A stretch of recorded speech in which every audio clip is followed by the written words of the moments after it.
안녕하세요. 승리한상 가족 여러분, 그리고 강성성경연구원 여러분. 오늘은 디모데전서 5장 17절에서 25절 말씀을 바른 교회로 유지하기 위해 질서를 지키라 라는 제목으로 함께 말씀을 나누도록 하겠습니다. 계속해서 우리가 교회 안에서 하나님께서 이 성도의 교제 안에서 나눠야 되는 질서에 대해서, 서로 섬기는 부분에 대해서, 돕는 부분에 대해서, 은혜의 통로가 되는 것에 대해서 배웠습니다.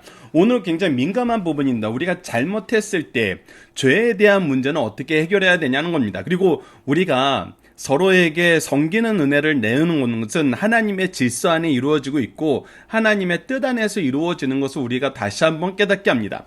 자, 17절 말씀 봅시다. 잘 다스리는 장로들은 배나 존경할 자로 알되 라고 얘기하고 있습니다. 어제 말씀에서는 우리가 둬야 될 참 과부에 대해서 얘기하고, 오늘 말씀에서는 정말 말씀을 위해서 수고하고 우리의 영적인 양식을 먹이기 위해서 하나님께서 일꾼으로 세우심을 받은 그 분들을 우리가 어떻게 존경해야 되는지를 가르쳐주고 있습니다. 이 잘 다스리는 자는 즉 하나님의 말씀으로, 하나님의 뜻으로, 하나님의 인도하심으로, 하나님의 주권적인 역사에 의해서 하나님께서 세우신 자들로 하나님께서 쓰시는 그 일꾼들을 배나 존경하는데, 어떤 부분에 대해서 더욱더 존경해야 되냐면 말씀과 가르침에 수고한 이들에게는 더욱 그렇게 해야 된다는 것입니다. 왜? 말씀과 하나님 말씀을 우리가 어떻게 적용해야지 적용하는 것이 올바른 삶인지, 우리가 말씀 안에서 이 세상을 산다는 것이 어떤 의미인지 가르치는 것이 가장 핵심적이고 기초가 되는 일이기 때문입니다. 우리가 말씀으로 서지 못하면 모든 것은 허탄한 대로, 어리석은 것으로 또는 미련한 것으로 쓸려갈 수 있습니다. 그렇기 때문에 말씀의 인도하심을 받고 말씀으로 인도하시는 분들의 수고는 우리에게 너무나 소중한 겁니다. 그리고 교회를 세울 때 말씀의, 믿음의 교회를 세웠기 때문에 사도 베드로가 주는 그리스도시요 살아계신 하나님의 아들이십니다 라고 얘기했을 때, 이 믿음을 주신 분은 하나님이시고 이 믿음 위에 하나님께서 교회를 세우심을 가르쳐 준 것처럼, 우리가 말씀의 가르침을 받는 것은 이 믿음의 역사를 위한 하나님의 첫 번째 은혜입니다. 그래서 우리가 믿음의 방편으로 하나님께서 우리에게 은혜 주시는 모습이 무엇이냐고 했을 때, 말씀과 기도와 성도의 교제, 즉 말씀과 기도와 성도의 교제라는 것은 예배 안에서 이루어지는 것이기 때문에 예배를 준비하고 말씀으로 양육하도록 먼저 세우심을 받은 사람들은 하나님께서 우리를 축복하시기 위해서 준비해 놓으시는 분들임을 알고, 그분들의 수고에 대해서 우리가 하나님의 질서 안에서 함께 섬겨야 된다는 것입니다. 그래서 18절 말씀을 보면, 성경에 읽었을 때 곡식을 밟아 떠는 소의 입에 망을 씌우지 말라, 이 얘기가 뭐냐면, 평상시에 소는 그가 일을 할 때 소의 입에 망을 씌웁니다. 그 이유는 무엇이냐면 그 소가 함부로 지금 자라고 있는 곡식을 먹지 못하게 하는 것입니다. 그런데 언제는 이것을 열어주냐면 우리가 출소할 때, 즉 우리가 때를 따라서 그 곡식을 나눌 때에는 이 소의 입에 망을 씌우지 않고 함께 마음껏 먹게 만든다는 것입니다.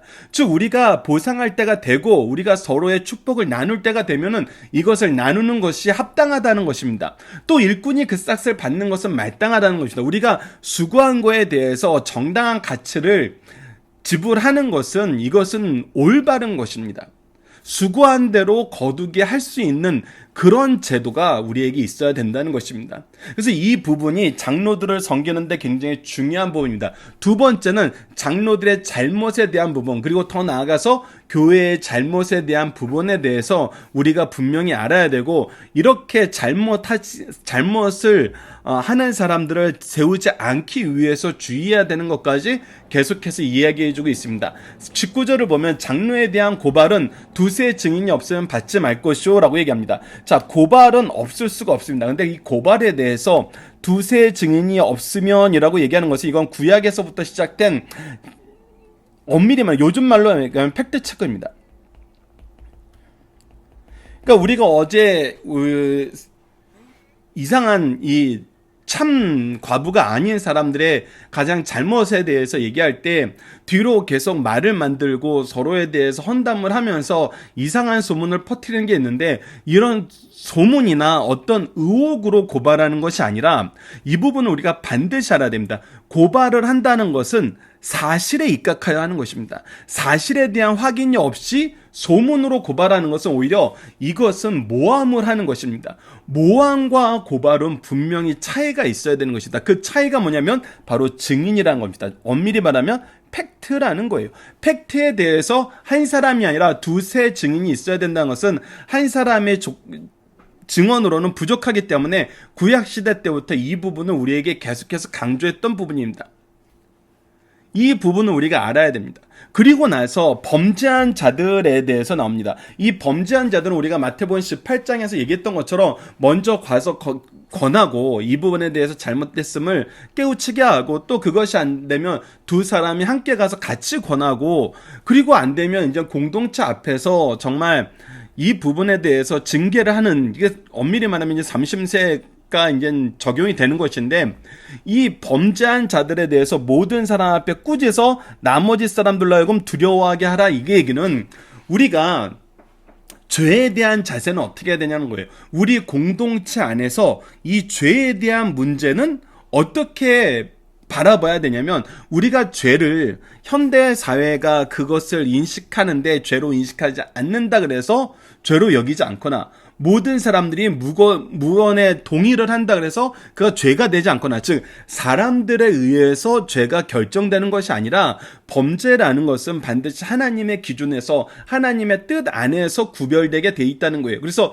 이 구별된 것은 우리가 분명하게 드러내어서 사람들이 이것이 죄인지 알게 하는 것이, 그래서 죄를 우리 공동체 안에서 들어오지 못하도록 우리가 죄를 멀리하고 죄를 이길 수 있는 말씀의 능력과 사회적인 합의와 교회 공동의 구성원들의 이런 의지가 함께 있어야 된다는 것입니다. 즉 지적으로 죄를 알고 감정적으로 죄를 미워하고 의지적으로 죄에서 벗어날 수 있는, 즉 회개의 역사에 가장 필요한 이 죄에 대한 세 가지 반응, 지정의의 반응이 반드시 있어서 이것을 우리가 멀리하고, 또 죄로서 하나님께서 이 죄를 얼마나 미워하시고 싫어하시고 반드시 심판하심을 알고 두려워할 줄 알아야 된다는 것입니다.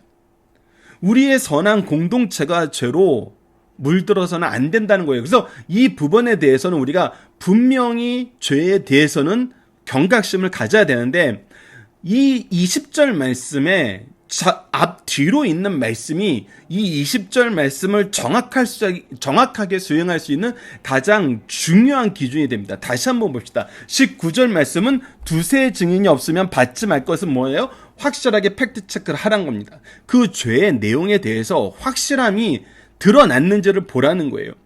그것을 먼저 확인할 줄 알아야 된다는 거예요. 그리고 나서 20절에 일을 할 때 21절이 또 중요한 기준이 되는데, 하나님과 그리스도 예수와 택하심을 받은 천사들 앞에서 내가 엄히 명하노니, 굉장히 중요하게 명한다는 거예요. 너는 편견이 없이 이것들을 지켜 아무래도 불공평하게 하지 말지니라 라고 얘기합니다. 즉 우리가 고발하는 거, 누구를 정죄하는 일이 어떤 편견에 의해서 이 사람을 몰아내기 위하거나, 아니면 이 사람의 편견에 의해서 우리가 그 사실과 다른, 사실보다 더 가중한 어떤 행동을 한다거나, 아니면은 내 다른 목적으로 인해서 불공평하게 이루어지는 것은 안 된다는 것입니다. 이것을 우리가 주의해야 돼요. 그래서 19절에서 21절 말씀 우리가 하나로 봐야 됩니다. 한 묶음으로 봤을 때 정말 온전한 권징이 일어나는 것입니다. 그리고 죄에 대한 바른 이 절연이 일어나는 거예요. 우리가 이 부분이 지적으로, 정서적으로, 의지적으로 바로 이루어지지 않을 때, 팩트가 앞서고 팩트가 확실하고 편견과 불공정이 없이 정말 이 사람에 대한 미움이나 우리가 감정이 아니라 하나님의 기준으로 죄를 분명히 구별할 수 있는 그 능력으로 우리가 이 일을 하지 않으면, 즉 하나님의 기준과 하나님의 능력으로 하지 않으면은 우리는 오히려 이 죄의 문제를 다루면서 어떻게 돼요? 편견과 불공정에 사로잡히게 돼요. 팩트는 중요하지 않고 편견과 불공정에 사로잡히게 되면 오히려 이 모든 일을 하는 과정에 오히려 무엇이 생산되냐면 미움과 다툼과 시기와 질투, 즉 죄가 생성된다는 것입니다. 여러분들, 현대 사회에서 우리가 여러 가지 이 헤이트 크라임이 너무나 많이 나타나잖아요. 얼마 전에도 정말 연예인의 정말 안타까운 소식을 들을 때 첫 번째 대두되는 게 뭐였어요? 악플이었어요. 이것은 편견과 불공정으로 팩트하고 상관없이 자기의 미움을 드러내는 거거든요. 이거는 사실하고 상관없고 이 일을 해결하는 방법으로서는 가장 옳지 않은 방법입니다. 그리고 지금 현재도 우리가 죄의 유무가 드러나는 것이 아니라 소문에 의해서 생성되는 여러 가지 소식들에 의해서 정말 사회가 분열되는 것을 볼 수 있잖아요. 사회에서도 이것이 잘못됐다고 얘기하는데 교회 안에서는 어떻게 했어요? 교회 안에서는 하나님께서 교회 안에서는 이 부분을 분명히 얘기하십니다. 분명히 얘기하세요. 책임자가, 리더가 잘못된다는 것은 교회에 너무 치명적이에요. 그 교회 공동체를 완전히 흔들어 버릴 수 있습니다. 연약한 많은 사람들이 정말 믿음이라는 것에 대해서, 하나님의 역사하심에 대해서 정말 배워나가기도 전에, 서로 이 은혜의 풍요로움을 맛보기도 전에 정말 리더의 잘못은 그들에게 편견과 이 교회에서의 불공정에 대한 이 선입관을 갖게 만들어요. 그래서 이거는 너무나 안타까운 일이 됩니다. 그래서 리더의 정결함은 굉장히 중요합니다. 리더가 하나님의 말씀에 따라서 사는 것은 굉장히 중요해요. 그러면서 동시에 리더에 대한 공격은, 리더에 대한 의혹은 정말 이 내용 안에서 우리가 바르게 질서 있게 정말 해결되어야 됩니다. 이것이 정말 중요해요. 그리고 우리가 모든 문제 해결에 있어서 성경은 되도록이면 누구에게 포커스를 맞추게 하느냐면 연약한 자들에게 포커스를 맞추게 하세요. 연약한 자가 넘어지지 않게, 우리가 돌봐야 된 영혼들이 상처받지 않게. 하지만 동시에 죄는 분명히 구별되고 하나님의 심판에 대한 두려움은 반드시 알게. 이것이 굉장히 중요합니다. 그래서 22절에서 이런 것을 우리가 막기 위해서는 우리가 리더를 세울 때 어떻게 해야 되냐면 아무에게나 경솔하게 안수하지 말아야 된다는 것입니다. 경솔하게 안수한다는 것은 우리가 하나님의 말씀과 하나님의 은혜와 하나님의 역사 안에서 이 사람의 직분을 우리가 함께 살펴보지 않고 어떤 특별한 목적이나 사회적인 이유로 안수하는 경우가 있다는 거예요. 사실 교회에서도 그런 경우가 있잖아요. 성경에서도 성전을 지을 때 특별하게 하나님께서 재능을 주신 사람들을 써서 감독관으로 맡긴 경우가 있어요. 근데 이것은 철저하게 하나님의 인도하심과 하나님의 뜻하심과 하나님의 준비하심 속에서 이루어지는 거예요. 근데 우리가 이 모든 것을 하나님의 뜻대로 하기보다는 사회의 경력이나 어떤 사람들의 지지나 인기도로 인해서 이것을 하게 될 때는 이것은 정말 어려움이 있다는 것입니다. 특히 우리가 말씀과 가르침으로 수고할 수 있는 사람을 리더로 세우는 것, 기도의 본이 되고 말씀의 본이 되고 예배의 본이 되는 사람들이 더 중요하다는 것이 이미 17절, 18절에서 우리에게 나타난 거기 때문에 우리가 세상적인 기준으로 경솔하게 안수하는 것은 조심해야 되고, 다른 사람의 죄에 간섭하지 말라는 것은 우리가 어떤 죄의 문제에 대해서, 여러분 죄의 문제는 사실 이 죄에 대한 부분이 19절로 20절에 나타난 것처럼 두세 사람의 증인이 있어서 팩트가 확실하게 확정되면은 이 부분은 교회 안에서 질서 있게 해결됩니다. 이 부분은 하나님께서 세워놓으신 질서 안에서 자연스럽게 해결이 돼요. 근데 이것에 간섭해서 이 질서를 따르는 것이 아니라 이 질서를 뛰어넘는 무슨 주장을 하게 되면은 오히려 이거는 문제를 더 키워요. 이거는 앞에서 얘기했던 쓸데없는 변론으로 확장되게 됩니다. 그래서 우리가 사람의 죄에 대해서 간섭하는 것은 굉장히 어리석은 거예요. 죄에 대한 간섭이 중요한 것이 아니라 의로 교육하는 것이 중요하다는 거예요. 죄에 대한 간섭은 죄를 묵인하라는 것이 아니라 죄는 질서 안에서 하나님이 원하시는 방법대로 하면 돼요. 그리고 죄에 대한 심판은 우리가 하는 것이 아니라 하나님이 하시는 거예요. 그래서 우리는 무엇을 지키는 게 중요하냐면 하나님이 세우신 교회의 질서, 이 겉면의 질서를 지키는 것이 중요해요. 그래서 우리는 뭐 해야 돼요? 내 자신을 지켜 정결하게 하라. 우리가 죄에 간섭하여서 누군가와 투쟁을 하게 되면은 우리는 너무 연약한 사람이기 때문에 무엇을 하게 되냐면 오히려 죄를 생선하게 됩니다. 누군가를 미워하게 되고 누군가를 공격하게 되고 이기고 싶은 마음에 무리하게 돼요. 근데 그거는 어리석은 것입니다. 오히려 우리를 죄에서 멀리하고 하나님이 우리에게 맡기신 의의 일에 수고하는 것이 사실 교회가 문제를 해결했던 가장 좋은 방법들이었어요.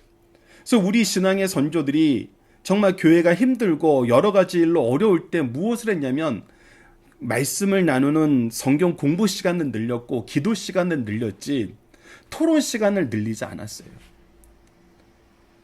토론 시간을 늘린다고 해서 죄가 안 되는 게 아니거든요. 죄가 명확하게 구분될 때까지 우리가 기다리면 돼요. 때로는 그것이 세상 법정에서 투쟁되는 경우가 있긴 하는데 이 투쟁되는 것은 교회가 그 투쟁의 대상이 되어서 그 죄를 증거하는 것이 아니라 어떤 한 분이 교회 리더가 세상적으로 고발을 받게 되면은 그거는 세상 법정에서 결과가 나올 때까지 기다리면 되잖아요. 그리고 두세 사람의 증언이 있어서 교회 안에서 충분히 판결을 받을 만하면은 그때 판결하면 돼요. 그것이 교회의 질서거든요. 그리고 우리는 무엇에 힘써야 돼요? 우리에게 맡긴 사명, 영혼을 위한 헌신. 조금 전에도 말씀드렸다시피 연약한 영혼들을 돌보는데 우리는 더 열심히 해야 돼요. 그리고 23절은 리더로서 이젠 디모데에게 권면하는 말씀이 나옵니다. 이제부터 물만 마시지 말고 내 위장과 자주 나는 병을 위하여 포도주를 조금씩 쓰라. 많은 사람들이 디모데가 이 병이 있는데 이 병에 이제 포도주가 그래도 좋은 역할을 하는데 교인들에게 본을 보이기 위해서 자기가 포도주를 먹을 수도 있지만 이 물만 마셔서 오히려 병이 깊어지게 되는 경우를 많은 학자들이 얘기를 합니다. 그럴 때 이제 바울로서는 그것을 이제 네가 병을 위해서는 네 몸 관리를 위해서는 이 부분은 용인하고 건강을 지켜서 더욱더 하나님의 사역에 힘쓰라는 얘기를 하는 것입니다. 물론 현대 과학에서는 정말 굳이 포도주를 안 써도 되는 그 방법들이 훨씬 많으니까 우리에게는 이 부분은 오히려 본을 보이기 위해서 우리가 스스로의 이 할 수 있는 일을 양보하는 면에서는 이 병적인 부분에서는 더 좋은 방법이 있기 때문에 이 말씀에 대한 어려움이 없지만 우리가 이런 자세는 또 많은 부분에 필요하다는 겁니다. 우리가 연약한 자들을 위해서 우리가 스스로 우리는 시험에 들지 않은 내용이고 우리의 마음으로서는 거리낌이 없는 것이지만 연약한 사람들이 힘들 것을 위해서 시험 받는 것을 위해서 조심해야 될 부분이 있을 때 그분을 조심하는 것은 또 리더들의 굉장히 중요한 덕목임을 아까도 말씀드렸다시피 연약한 사람들이 우리 삶의 기준이 되는 것은 정말 좋은 덕목입니다. 24절을 보면 어떤 사람은 죄를 밝히 드러나 먼저 심판에 나아가고 어떤 사람의 죄는 그를 뒤따르나니 이와 같이 선행도 밝히 드러나고 그렇지 아니한 것도 숨길 수 없느니라. 우리가 결국 신뢰하는 것은 무엇입니까? 우리가 신뢰하는 것은 우리의 리더입니까? 여러분들 리더를 신뢰해요? 또는 제도를 신뢰해요? 사실 하나님이 세우신 리더이고 하나님이 세우신 교회의 질서라 그래도 이것이 지금 연약한 우리들의 삶 안에서는 그것이 완벽하다고 얘기할 수 없어요. 근데 우리가 하나님이 세우신 리더를 존경하고 하나님이 세우신 질서를 우리가 신뢰하는 이유는 그 리더와 그 제도가 완벽해서가 아니라 이 제도를 주시고 이 리더를 세우신 하나님이 완벽하셔서죠.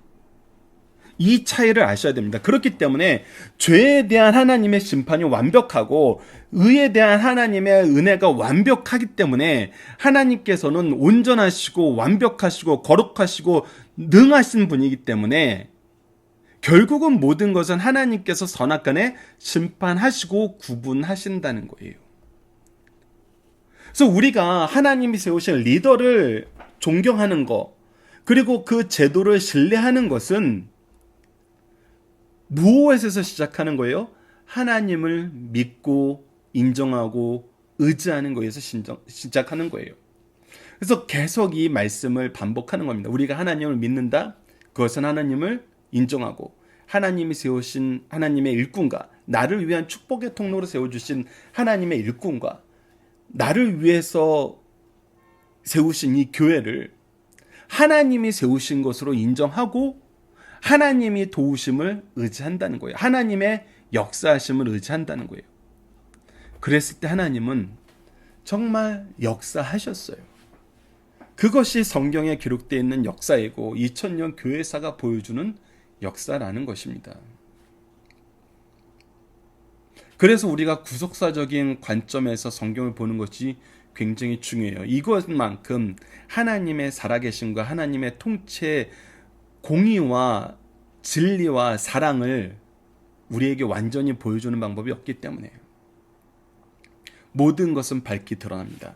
밝히 드러납니다. 밝히 드러납니다. 숨길 수 없습니다. 우리가 이것을 알아야 됩니다. 왜? 하나님이 하시는 것이기 때문에. 자, 본문 묵상을 통해서 간단하게 복습하도록 하겠습니다. 우리가 귀히 여겨야 되는 직분은 무엇입니까? 바로 우리를 위해서 하나님이 세워주신 말씀의 지도자들이에요. 말씀의 지도자도 우리는 귀히 여겨야 됩니다. 그리고 이 직분을 받을 때 정말 감사해야 돼요.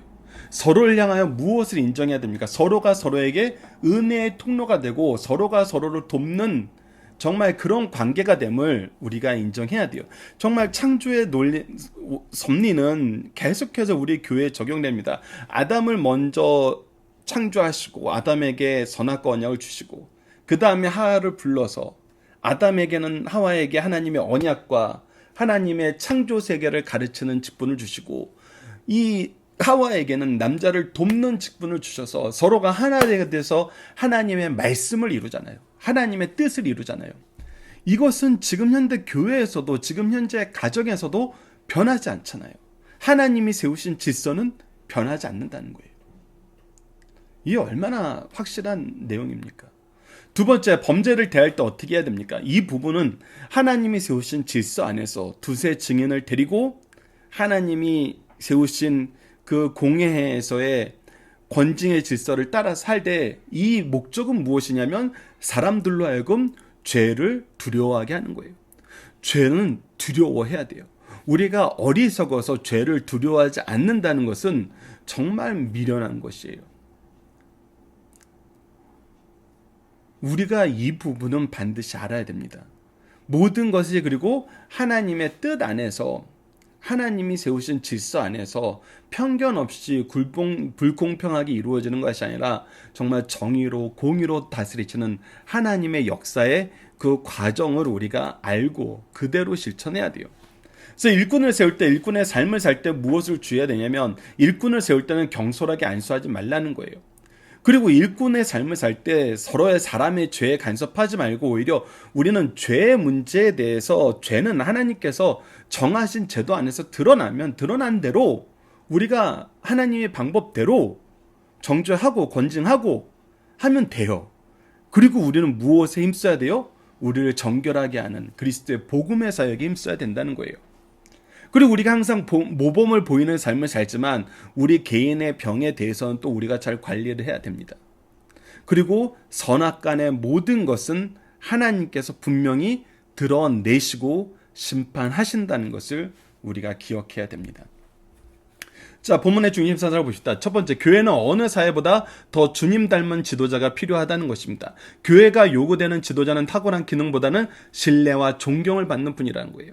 하나님의 질서 안에서 이분은 참 하나님의 질서를 잘 지키고 우리에게 이 질서를 잘 가르쳐준다는 신뢰와 존경을 받아야 된다는 거예요. 그래서 신화 속에 우상화된 카리스마적인 지도자분들보다 세상 속에서 생활 속에서 모범이 된 분을 요구한다는 거예요. 교회와 성도는 이런 지도자상을 찾고 존경하고 바로 대우하면서 그들의 가르침에 순종할 것을 가르쳐 주십니다. 두 번째, 교회의 사역자와 성도는 그 사역에 있어서 주의할 점이 있는데 그것이 무엇이냐면 송사는 반드시 말씀과 교회법에 따라 근거 있고 공정하게 처리해야 된다는 것입니다. 하나님이 세우신 질서 안에서 사실 안에서 사실에 입각하여서 이것이 하나님의 질서 안에서 처리돼야 된다는 거예요. 편견과 편협함이 있어서는 안 돼요. 왜 그러냐면 이것이 이런 식으로 처리되어서는 오히려 문제를 더 생산할 뿐이에요. 그리고 지도자들을 우리가 바로 세워야 되는데 그 이유는 지도자들의 범죄는 공동체에게 굉장히 치명적인 상처를 주기 때문입니다. 그래서 우리가 누군가를 세울 때에는 하나님의 뜻에 맞는지 하나님이 우리에게 인도하신 그 은혜 안에서 우리가 세우는 그 과정을 우리가 1장에서부터 3장까지 나눴던 그 내용을 우리가 다시 한번 꼼꼼히 보면서 다시 한번 확인해야 됩니다.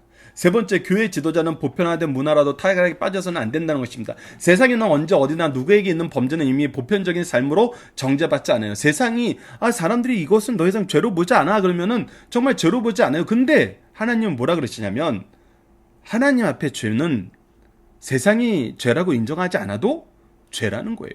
즉 새 속에 물들지 않도록 우리에게 노력해라는 것입니다. 정결한 삶을 위한 노력, 거룩하게 구별되는 삶을 위한 노력이 반드시 있어야 된다는 것입니다.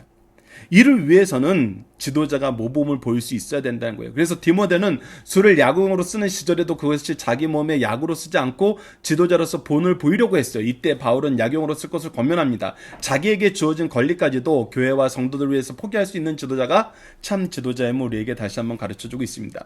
자, 본문 다지기를 보도록 하겠습니다. 본문 다지기는 여러분들 간단하게 이 본문 다지기에 설명이 되어 있는데 이 본문 다지기에 설명이 되어 있는 성경 말씀을 한 절 한 절 한번 읽어보는 것이 굉장히 좋을 것 같아서 성경 말씀을 많이 이렇게 소개해 놨습니다. 교회가 교육자의 사례 문제는 어떻게 해야 되며 교육자는 자신의 사례 문제를 교회에게 어떻게 하도록 해야 되는가 했을 때 출애굽기 17장 11절에서 12절, 빌립보서 2장 25절에서 30절이 교회가 교육자의 사례 문제를 어떻게 볼 것인가, 그리고 교육자는 자신의 사례 문제에 대해서 교회에게 어떻게 하도록 맡길 것인가가 바로 고린도전서 9장 12절로 18절과 사도행전 20장 33절로 35절입니다. 한번 간단하게 보도록 하겠습니다. 출애굽기 17장 11절로 12절을 보면은 모세가 손을 들어 이스라엘이 이기고 손을 내리며 아말렉이 이기더니 모세의 팔이 피곤하며 그들이 돌을 가져다가 모세 아래에 놓아 그가 그 위에 앉게 하고 아론과 홀이 한 사람은 이쪽에서 한 사람은 저쪽에서 모세의 손을 붙들어 올렸더니 그 손이 해가 지지 않도록 내려오지 않냐느라. 교회의 가장 아름다운 모습으로 예를 설명해 주는 것이 바로 이 말씀이죠. 하나님의 일을 할 때, 하나님의 뜻대로 일을 할 때 부족한 부분이 있을 때 어떻게 하라는 거예요? 도우라는 거예요. 돕는 사람이 되라는 것입니다. 하나님의 뜻을 실현할 때 돕는 사람이 될 수 있을 때 교회가 교육자를 바로 대하는 거예요. 그리고 출애굽기 22장 28절을 보면은 너는 재판장을 모독하지 말며 백성의 지도자를 저주하지 말라. 이 하나님이 세우신 일꾼을 모독하고 저주하는 것은 하나님의 뜻에 반개를 드는 거예요. 하나님이 세우신 질서를 내가 받아들이지 않는 것과 동일해요. 그래서 우리는 먼저 이 질서 안에서 행해야 돼요. 질서 안에서 행하는 것이 굉장히 중요합니다. 그래서 이것이 더디고 우리의 감각에 안 맞아도 우리는 이것을 잘 지킬 수 있어야 돼요. 그리고 빌립보서 2장 25절에서 30절에서는 이 녹색 부분만 먼저 읽도록 하겠습니다. 너희로 그를 다시 보고 기뻐하며 내 근심을 덜려 함이니 이러므로 너희가 주 안에서 모든 기쁨으로 그를 영접하고 또 이와 같은 자들을 존귀히 여기라. 그래서 하나님의 일꾼으로 우리를 위해서 세우심을 받은 사람들이 연약하고 힘들 때 우리는 도울 수 있어야 되고 그들을 살필 수 있어야 된다는 거예요. 그들을 영접하고 존귀히 여길 줄 아는 것이 교회의 질서이고 하나님이 우리에게 주신 은혜를 잘 쓰는 방법이라는 것입니다. 이것을 우리가 알아야 돼. 하나님이 우리에게 주신 은혜를 잘 쓰는 방법은 우리를 위해서 축복의 통로가 되는 영적 리더들의 연약함을 돌볼 수 있어야 된다는 거예요.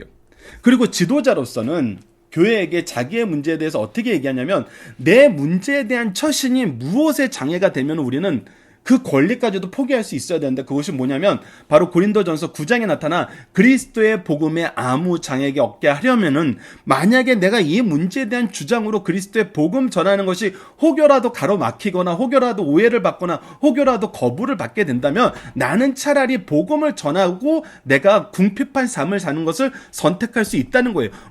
어떤 것도 내가 복음을 전하는 것에 장애가 되는 것보다 나를 더 아프게 하고 나를 더 슬프게 하는 건 없다는 거예요. 나의 개인적인 문제로 복음이 장애를 받는다는 것은 안 된다는 거예요. 그것이 바로 우리가 복음을 맡을 리더들의 가장 기본적인 생각입니다. 성전에서 일을 하는 이들이 성전에서 나눈 것을 먹으며 제단에서 섬기는 이들이 제단에서 함께 나누는 것은 너희가 알지 못하느냐. 이와 같이 주께서는 복음을 전하는 자들이 복음으로 말미암아 살리라 명하셨느니라 라고 얘기하면서 구약에서부터 내려온 제도는 지금 신약에서도 유효하다고 얘기해요. 그러나 우리는 전하는 사람으로서는 어떤 삶을 사냐면 내가 복음을 전한지라도 자랑해야 할 것이 없음은 내가 부득불 할 일입니다. 이것은 나에게 주어진 사명이기 때문에 하는 거예요. 어떤 일에 대한 보답으로 하는 것이 아니라 내가 먼저 사명을 받고 내가 먼저 축복해야 되고 내가 먼저 말씀의 은혜를 주기로 하나님께서 나를 선택하시고 나에게 그 능력을 주시고 은혜를 주셨기 때문에 나는 값없이 하나님께서 받은 사명으로서 하나님께 충성함으로써 이것을 나눈다는 거예요. 그래서 만일 복음을 전하지 않으면 내게 화가 있을 것이다. 이 사명을 내가 다른 이유 때문에 멈춘다는 것은 내가 하나님께서 나에게 주신 사명을 내 임의대로 꺾는 거예요. 그래서 내가 자유로 이것을 행하면 상을 얻으리니만 내가 자유로 아니한다 할지라도 나는 사명을 받았노라. 이것이 나의 사명이고 나의 본분이라는 것입니다. 내가 복음을 전할 때 값없이 전하고 복음으로 말미암아 내게 있는 권리를 다 쓰지 아니하는 이것이로다. 그래서 내가 권리를 주장하는 것이 아니라 나는 오직 복음을 듣는 일에 여러분들께서 합심하여 주면은 그 어떤 불이익이라도 나로서는 복음을 들어주는 것으로서 감사하자는 거예요. 정말 이 마음은 너무나 아름다운 마음이고 이 마음이 정말 우리에겐 중요합니다. 우리 정말 영적 리더들이 이 마음을 가지고 말씀을 준비하고 말씀을 전하는 분들이 너무나 많아요. 여러분들 이것을 여러분들이 기억하여 주셔야 됩니다. 그리고 사도행전 20장 33절 35절에서는 내가 아무의 은이나 금이나 의복을 탐하지 아니하였고 여러분이 아는 바와 같이 이 손으로 나와 내 동행에 쓰는 것을 충당하여 범사에 여러분에게 모범을 보여준 것과 같이 하나님께서 나에게 더 은혜를 주신다면 사실 이 부분은 저희가 강성성경연구원을 설립하면서 가장 먼저 세운 그런 모습입니다. 물론 지금 강성성경연구원은 회원으로 가입해 주신 분들의 정말 소중한 회비로 지금 운영되고 있고 지금 책이 계속 출판되고 있고 지금 연구가 되고 있는데 우리가 가져야 되는 것은 정말 하나님께서 이 일을 하는데 정말 우리가 하나님의 충만하신 은혜 속에서 우리의 수고를 통해서 이 일이 할 수 있도록 정해진다면은 이것보다 더 아름다운 일은 없습니다. 그래서 수고하여 약한 사람을 돕고 또 주 예수께서 친히 말씀하신 바 주는 것이 받는 것보다 복이 있다 하심을 기억합니다. 우리는 항상 누구에게 포커스를 둬요? 약한 사람에게 포커스를 둬요. 약한 사람의 포커스를 둬요.